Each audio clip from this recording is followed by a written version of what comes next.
ভোটের কালি মুছে যাওয়ার আগেই নির্বাচনী অঙ্গীকার বাস্তবায়ন করেছে সরকার, বলেছেন প্রধানমন্ত্রী। ইমাম মুয়াজ্জিনদের সম্মানী কার্যক্রম উদ্বোধন। আগামীকালের মধ্যে সংসদে সংস্কার পরিষদের অধিবেশন না ডাকলে কঠোর আন্দোলনের হুঁশিয়ারি জামায়াত সহ 11 দলের। ঘণ্টার পর ঘণ্টা লাইনে দাঁড়িয়ে চাহিদা মতো তেল না পাওয়ার অভিযোগ ভোক্তাদের। 5 বছরের মধ্যে জ্বালানি খাতকে 100% সম্পূর্ণ করার ঘোষণা প্রতিমন্ত্রী। ইরান যুদ্ধে অংশ নিতে মধ্যপ্রাচ্যে আরও যুদ্ধজাহাজ। স্থলসেনা পাঠাচ্ছে যুক্তরাষ্ট্র। খারক দ্বীপে শক্তিশালী হামলা। ইরাকে মার্কিন দূতাবাসে ড্রোন হামলা তেহরানের। দেখছিলেন ক্রাউন সিমেন্ট সংবাদ শিরোনাম। এবারে পুরো সংবাদ।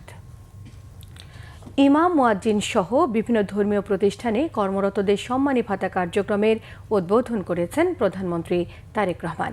তারেক রহমান জানান, ভোটের কালি মুছে যাবার আগেই সব নির্বাচনী প্রতিশ্রুতি ধারাবাহিকভাবে বাস্তবায়নের কাজ শুরু করেছে সরকার। 14 এপ্রিল পহেলা বৈশাখ থেকে কৃষক কার্ড চালু হতে যাচ্ছে বলেও জানিয়েছেন প্রধানমন্ত্রী। রিপোর্ট করছেন সিকান্দার ইমান।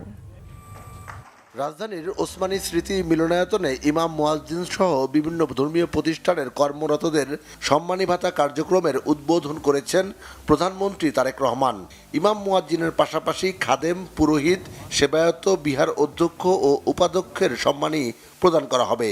প্রতিটি মসজিদে মাসিক ভাতা 10,000 টাকা নির্ধারণ করা হয়েছে। এর মধ্যে মসজিদের ইমাম 5,000 টাকা, মুয়াজ্জিন 3,000 এবং খাদেম 2,000 টাকা করে পাবেন। প্রতিটি মন্দিরের জন্য 8,000 টাকা দেওয়া হবে, যা থেকে পুরোহিত 5,000 টাকা ও সেবায়ত 3,000 টাকা পাবেন। প্রতিটি বৌদ্ধ বিহারের জন্য 8,000 টাকা দেওয়া হয়েছে, যার মধ্যে বিহার অধ্যক্ষ 5,000 এবং উপাধ্যক্ষ 3,000 টাকা পাবেন। এছাড়া প্রতিটি গির্জার জন্য 8,000 টাকা নির্ধারণ করা হয়েছে।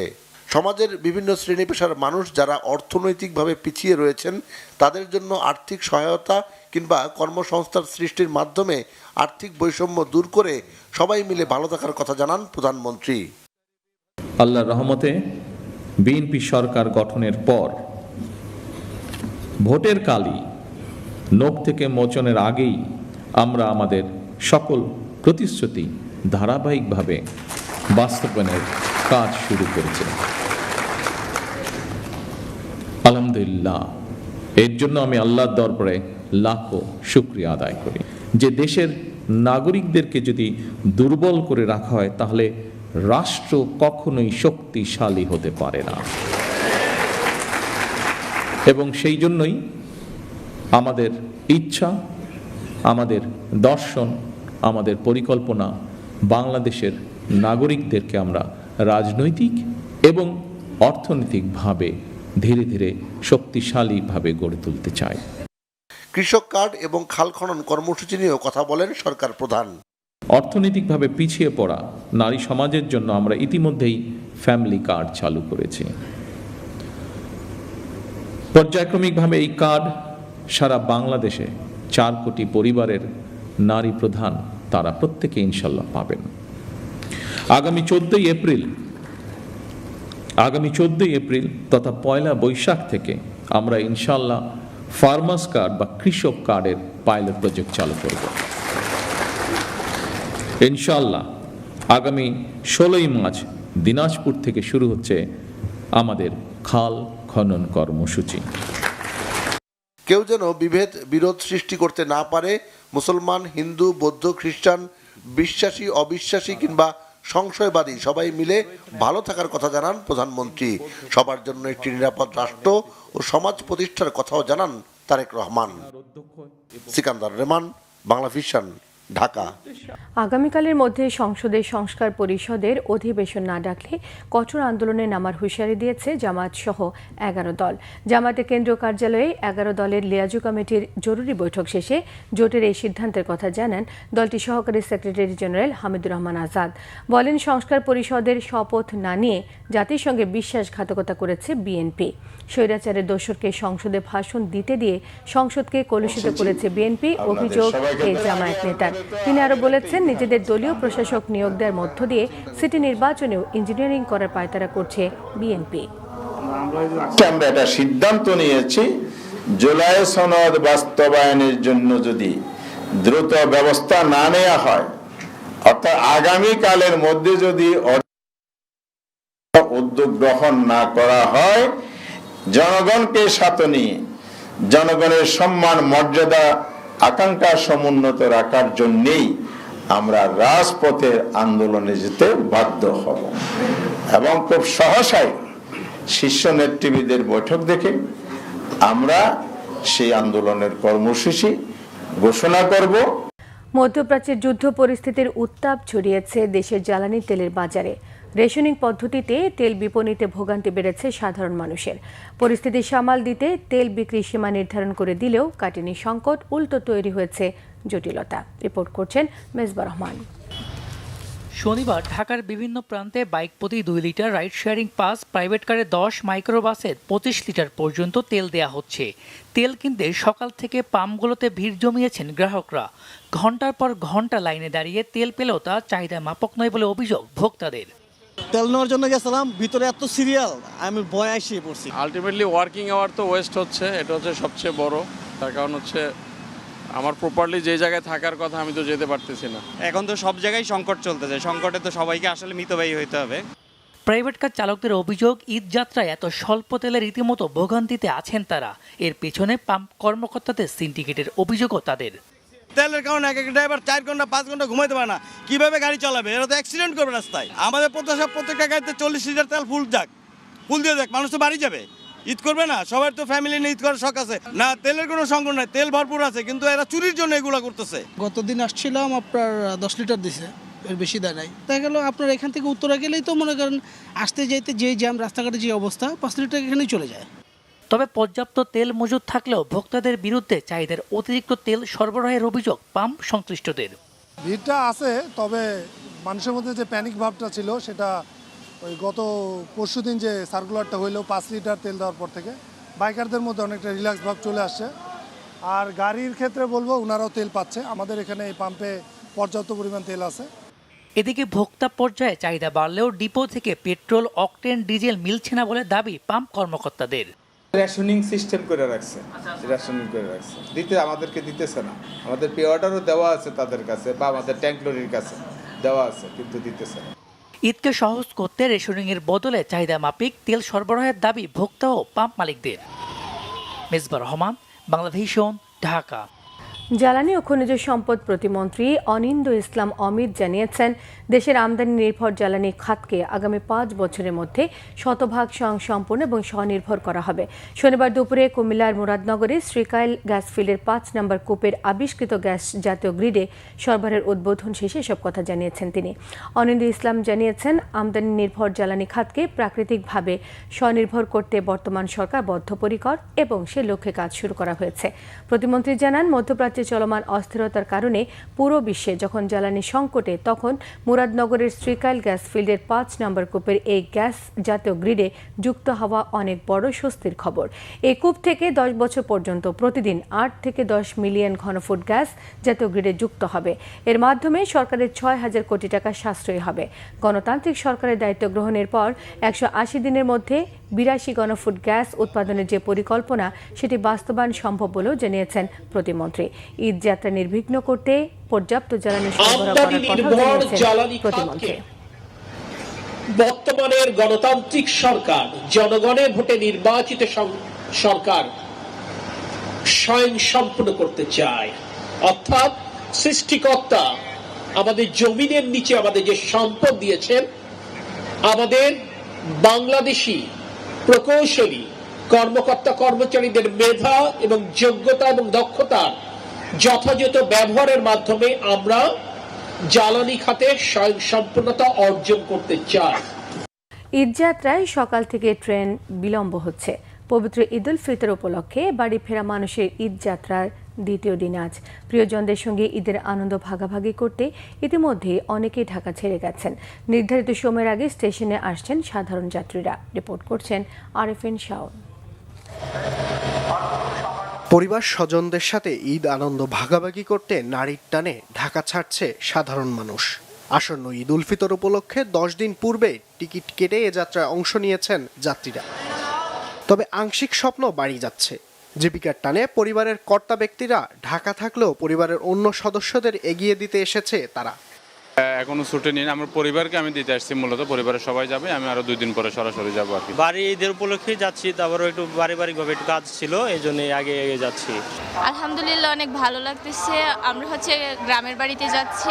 কলেজ তো আর আগেই বন্ধ দিয়ে দিছে, এখন কোচিং প্রাইভেট বন্ধ দিয়েছে, তাই সবারই তো ইচ্ছা যে গ্রামের বাড়িতে আগে যাবে, মা বাবার কাছে থাকবে, সো এই কারণে যাচ্ছি। আগে চলে যাচ্ছে কারণ ভিড় হতে পারে, এই জন্য এর আশা আগে চলে যাচ্ছে আর কি। এদিকে কিছু ট্রেন যথাসময়ের পরে ছাড়তে দেখা গিয়েছে।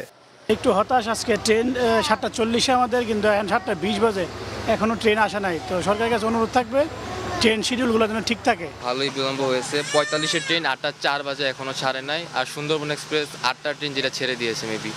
ঈদযাত্রা সুষ্ঠুভাবে পরিচালনার উদ্দেশ্যে আইন শৃঙ্খলা বাহিনী তৎপর। একই সাথে বিনা টিকিটে ভ্রমণ রোধে চালানো হচ্ছে double checking. Arefin Shaon, Bangla vision, Dhaka. আন্তর্জাতিক প্রসঙ্গ। ইরানের খারক দ্বীপে ইতিহাসে অন্যতম শক্তিশালী সামরিক হামলা চালিয়েছে মার্কিন যুক্তরাষ্ট্র। শনিবার ভোরে সামাজিক মাধ্যমে দেওয়া পোস্টে মার্কিন প্রেসিডেন্ট ট্রাম্প লিখেন, হরমুজ প্রণালী দিয়ে জাহাজ চলাচল ব্যাহত হলে ওই দ্বীপে ইরানের তেল অবকাঠামোতেও হামলা চালাবে মার্কিন বাহিনী। ইরানের তেল অবকাঠামোর ওপর হামলা হলে মধ্যপ্রাচ্য জুড়ে যুক্তরাষ্ট্রের সম্পৃক্ত জ্বালানি স্থাপনাগুলো ধ্বংসস্তূপে পরিণত করার হুমকি দিয়েছে তেহরান। এদিকে ইরানের সর্বোচ্চ নেতা মোস্তফাকে ধরিয়ে দিতে কোটি ডলার পুরস্কার ঘোষণা করেছে মার্কিন যুক্তরাষ্ট্র। 15তম দিনেও চলছে ইরানের সঙ্গে ইসরায়েল এবং যুক্তরাষ্ট্রের পাল্টাপাল্টি হামলা। শহীদ আরাফাতের ডেস্ক রিপোর্ট। হরমুজ প্রণালীতে ইসরায়েল ও যুক্তরাষ্ট্রের জাহাজ চলাচল স্বাভাবিক করতে ইরানের নয়া কৌশলে হামলা শুরু করেছে যুক্তরাষ্ট্র। এবার ইরানের খার্ক দ্বীপে মধ্যপ্রাচ্যের ইতিহাসে অন্যতম শক্তিশালী সামরিক হামলা চালিয়েছে যুক্তরাষ্ট্র। শনিবার ভোরে মার্কিন প্রেসিডেন্ট ডোনাল্ড ট্রাম্প সামাজিক মাধ্যমে পোস্টে লেখেন, দ্বীপটির সামরিক স্থাপনা পুরোপুরি ধ্বংস করেছে মার্কিন বাহিনী। ভবিষ্যতে হরমুজ প্রণালী দিয়ে যুক্তরাষ্ট্রের জাহাজ চলাচলে বাধা দিলে ওই দ্বীপে ইরানের অন্যতম বড় তেলের অবকাঠামোতে হামলার হুমকি দেন প্রেসিডেন্ট ট্রাম্প। ইরানের মূল ভূখণ্ড থেকে প্রায় 30 কিলোমিটার দূরে অবস্থিত ওই দ্বীপটি দেশটির অপরিশোধিত তেল রপ্তানির প্রায় 90% পরিচালনা করে। ইরানের তেল অবকাঠামোর উপরে হামলা চালানো হলে মধ্যপ্রাচ্য জুড়ে যুক্তরাষ্ট্র সম্পৃক্ত জ্বালানি স্থাপনাগুলো লক্ষ্যবস্তুতে পরিণত করবে তেহরান। হামলা চালিয়ে সেগুলো ছায়ে পরিণত করার হুমকি দিয়েছেন তেহরানের একজন মুখপাত্র। ইসরায়েল ও মধ্যপ্রাচ্যে মার্কিন ঘাঁটি লক্ষ্য করে হামলা চালাচ্ছে ইরান। তেহরানের হামলায় সৌদি আরবের প্রিন্স সুলতান বিমান ঘাঁটিতে মার্কিন বিমান বাহিনীর 5টি জ্বালানি পরিবহন বিমান ক্ষতিগ্রস্ত হয়েছে। ইরাকের রাজধানী বাগদাদে যুক্তরাষ্ট্রের দূতাবাসে হামলা চালিয়েছে ইরান। ইরানি ড্রোন ভূপাতিত করার দাবি তুলেছে সৌদি আরব, কুয়েত, কাতার। জরুরি নয় এমন মার্কিন কর্মীদের দ্রুত ওমান ছাড়ার নির্দেশ দিয়েছে যুক্তরাষ্ট্র। চলমান সংঘাত ও মিসাইল হামলার ভিডিও সামাজিক মাধ্যমে প্রচার করায় বিভিন্ন দেশের 10 জন নাগরিককে গ্রেপ্তার করেছে সংযুক্ত আরব আমিরাত। ইরান ও লেবাননের বিভিন্ন শহরে হামলা অব্যাহত রেখেছে ইসরায়েল ও যুক্তরাষ্ট্র। ইরানের তবরিজ শহরে হামলার আগে নাগরিকদের সরে যাওয়ার নির্দেশ দেয় ইসরায়েল। চলমান যুদ্ধে ইরান ও লেবাননে নিহত 2000 ছাড়িয়েছে, বাস্তুচ্যুত হয়েছে 20 লাখের বেশি বাসিন্দা। এই পরিস্থিতিতে মধ্যপ্রাচ্যে 2500 সদস্যের একটি নৌ ও সেনাদল পাঠাচ্ছে যুক্তরাষ্ট্র। স্থল অভিযানের অংশ হিসেবে এদের পাঠানো হচ্ছে। Shahid Arafat, Bangla vision, news desk. স্বাস্থ্যমন্ত্রী সরদার মোহাম্মদ সাখাওয়াত হোসেন বলেছেন, দেশের প্রতিটি মানুষের জন্য সহজ এবং মানসম্মত স্বাস্থ্যসেবা নিশ্চিত করতে কাজ শুরু করেছে সরকার। হাসপাতালগুলোকে দুর্নীতি ও দালালমুক্ত করতে নেওয়া হয়েছে পদক্ষেপ। সকালে মানিকগঞ্জের সিঙ্গার উপজেলা স্বাস্থ্য কমপ্লেক্স পরিদর্শনের পর পৌরসভার মশক নিধন অভিযানের উদ্বোধন শেষে তিনি এসব কথা বলেন। স্বাস্থ্যমন্ত্রী বলেন, সরকার দেশের স্বাস্থ্যসেবা জনগণের দোরগোড়ায় পৌঁছে দিতে চায়। গ্রামের সাধারণ মানুষের উন্নত স্বাস্থ্যসেবা নিশ্চিতে উপজেলা পর্যায়ের হাসপাতালগুলোকে শক্তিশালী করা হচ্ছে। স্বাস্থ্য খাতে অনিয়ম এবং অব্যবস্থাপনায় জড়িতদের বিরুদ্ধে কঠোর ব্যবস্থা নেওয়া হবে বলেও জানিয়েছেন মন্ত্রী।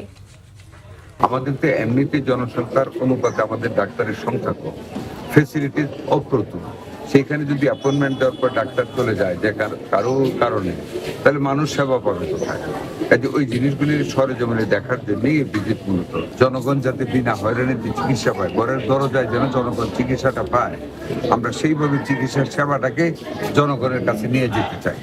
আমাদের কত লোক রুরাল এরিয়াতে থাকে, এখানে না হয় আপনি এসে দৌড় দিয়ে পান। গ্রামের ভিতরে যে মানে ডাক্তারি সেবাটা পায়, আমরা সেই সেবাটাকে জনগণের ঘরের দুয়ারে নিয়ে যেতে চাই। সংক্ষিপ্ত আয়োজনের বইমেলায় এবার পাঠক ক্রেতাদের তেমন কোনো সাড়া নেই। উপস্থিতি খুবই কম, যার প্রভাব বিক্রিতেও জানিয়েছে প্রকাশনীগুলো। অনেকটা নিয়ম রক্ষার মেলায় শুধু শিশু প্রহরে শিশু কিশোরদের পাঠ্যে আগ্রহ লক্ষ্য করা গেছে। 15 মার্চ শেষ হতে যাওয়া মেলায় এবার গত বছরের চেয়ে অর্ধেকেরও কম বই প্রকাশিত হয়েছে। রিপোর্ট করছেন রকুনুজ্জামান।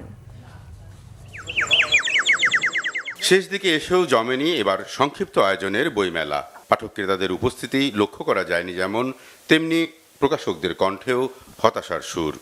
বিগত বছরের তুলনায় এবারে খুবই কম, আর মানুষ তো নাই। পাঠক আগমনের ঘাটতির কারণে যদি বইয়ের বিক্রির বিষয়টা চিন্তা করে থাকি তাহলে অত্যন্ত কম। অন্যান্য যে কোনো বছরের চাইতে বইয়ের বিক্রির পরিমাণ কম। এবার সেলিংটা খুবই কম হয়েছে গতবারের তুলনায়। এর মধ্যে শুক্রবার সন্ধ্যার বৃষ্টিতে ক্ষতিগ্রস্ত হয়েছে বেশিরভাগ স্টল। বৃষ্টিতে ভিজে যাওয়া বই এভাবেই রোদে দেওয়া হয়েছে মেলা প্রাঙ্গণে। ছুটির দিনের সকালে যে অল্প সংখ্যক পাঠক ক্রেতার দেখা মিলল, তারাও মেলায় নতুন বই প্রকাশনার স্বল্পতা সহ জৌলুস কমে যাওয়ার কথাই বলল।